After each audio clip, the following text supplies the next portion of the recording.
Yes, bana, harigani mwanamichezo, karibu niweza kukujuza yale yote yanayojiri ya kimichezo ndani na nje ya soka la Tanzania. Habari njema ni kwamba Young Africans wanayo furaha kubwa baada ya maboresho ambayo yanaendelea kufanyika ndani ya kikosi chao cha msimu huu wa 2025-2026. Tayari wameshatoa ubingwa wa Mapinduzi Cup, wao kwao ni furaha kubwa. Lakini kumbuka, hiki ni kipindi cha dirisha dogo la usajili ambapo kila timu ina nafasi ya kuhakikisha kwamba wanarejea sokoni na kufanya maboresho pale ambapo wanaona kuna umuhimu ama uhitaji mkubwa wa kufanya maboresho ya maingizo ya wachezaji wapya. Lakini kama hakuna nafasi tena kwenye kikosi chao, basi wale wachezaji ambao wanaona huu si wakati wa kusalia nao kwenye kikosi wanapewa mkono wa kwaheri, wengine wanatolewa kwa mikopo. Sasa Young Africans baada ya usajili wa Alan Okello kutoka pale nchini Uganda, safari yao haikuishia hapo. Wamesafiri miles nyingi mno nchini Hersi Said mpaka Angola kwa ajili ya kuhakikisha kwamba eneo pia la ushambuliaji wanafanya maboresho makubwa mno. Kumbuka, Alan Okello ni kiungo mchezeshaji, kiungo mshambuliaji, ana uwezo wa kucheza kama wingback ya upande wa kushoto kulia, lakini pia ana uwezo mkubwa wa kucheza kama inside number 10, na hii ndio nafasi ambayo anaicheza mara zote katika kiwango kikubwa mno. Na ndio maana Young Africans wakafunga safari kutoka Tanzania mpaka nchini Uganda kwenye kikosi cha Vipers na kuhakikisha kwamba wanapata huduma ya bwana mdogo Alan Okello. Na rasmi baada ya utambulisho wake ndani ya Young Africans, utambulisho unaofuata ni mchezaji mshambuliaji Depu ambaye kwa msimu huu alikuwa na kikosi cha Radom ambayo tayari imefanya utambulisho ndani ya kikosi cha Young Africans, kwa maana kwamba wameshamuaga kwenye kikosi chao na wametambulisha kwa mashabiki, wametangaza ya kwamba mchezaji huyo wamemuuza kuelekea kwenye kikosi cha Young Africans ya nchini Tanzania, mabingwa wa muda wote wa soka la Tanzania. Sasa bana, hizi ni habari njema. Tupitie takwimu za Dep ambaye anajiunga na Young Africans kama mshambuliaji kiongozi kuja kuongeza nguvu katika eneo hilo ambalo Young Africans wanaona wao kama kuna mapungufu kadhaa. Lakini Dep ambaye game 9 zilizopita msimu wa 2025 ambazo amecheza, kwa maana kwamba alikuwa acheze game 18 possible games, lakini yeye amecheza game 9 pekee akiwa na Radom. Sasa amefunga magoli mangapi? Ameassist mara ngapi? Uwezekano wa kuanza kwenye kikosi ilikuwa ni asilimia ngapi? Amecheza dakika ngapi? Ama amehusika katika magoli mangapi na asilimia zake? Ni hapa ambapo sasa mimi nakwenda kukujuza. Katika game 18 ambazo msimu huu wa 2025-2026 Radomiak wamecheza, amecheza mechi 9 pekee. Ameonekana katika mechi 9 pekee, kwa maana kwamba amecheza game 9, amefunga goli moja, hana assist yoyote. Hizi ni takwimu zake. Amehusika kwenye michezo 9, amefunga bao moja, hana assist yoyote katika michezo 9, kwa maana kwamba amemaliza, anaondoka Radomiak akiwa na bao moja pekee. Hana msimu mzuri sana akiwa nao. Sasa uwezekano wake kuanza kwenye kikosi cha kwanza wakati anaitumikia Radom ulikuwa vipi?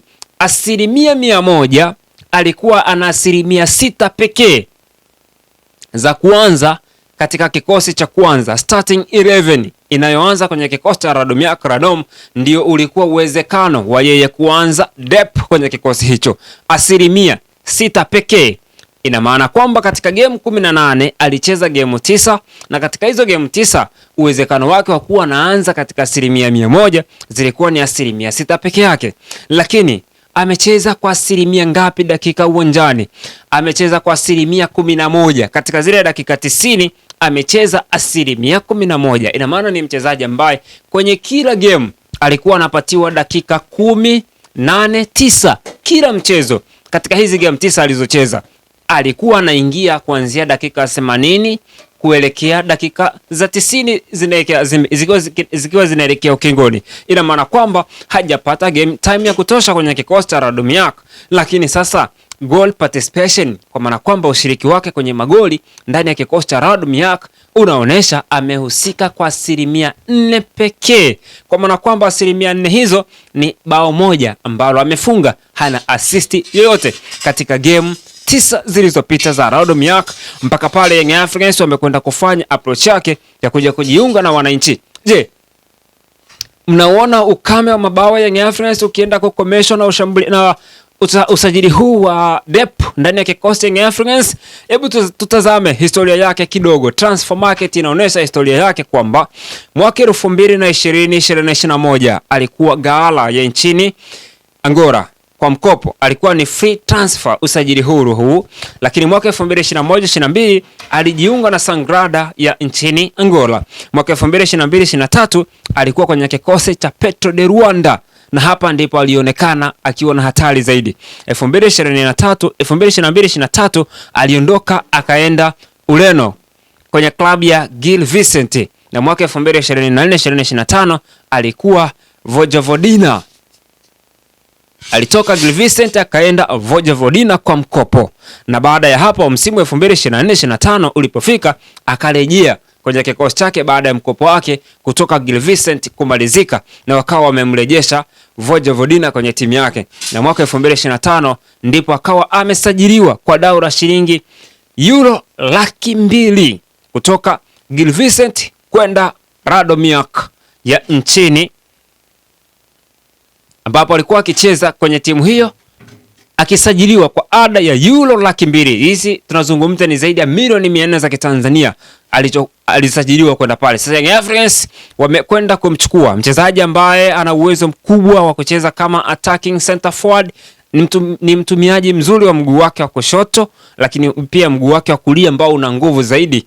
Sasa kwa takwimu ambazo zinaonesha game 9 za mwisho amefunga bao moja, hana assist. Uwezekano wa kwanza kwenye kikosi ilikuwa ni 6%, amehusika kwa 4% tu katika ufungaji mabao kwenye kikosi cha Radomiak Radom, lakini pia akiwa na 11% katika dakika ambazo amecheza kwenye kikosi cha Radomiak katika hizo mechi 9 alizoanza. Takwimu hizi zinatoa ishara ya kwamba atakuja kuziba pengo la Prince Mpumelelo Dube kwa Young Africans, kutokana kwamba amekuwa na uhaba wa kutokufumania nyavu mara kwa mara.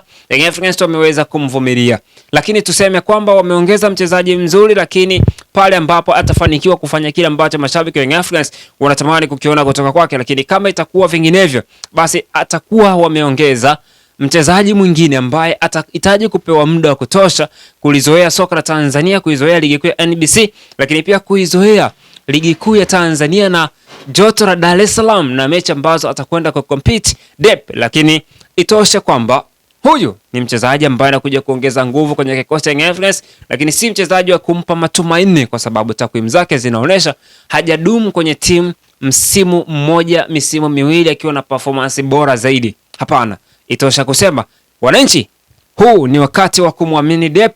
Dube mmempa misimu miwili, mmeshajionea. Je, Dep mtampa muda ili aweze kuonesha makali yake ndani ya kikosi cha Young Africans?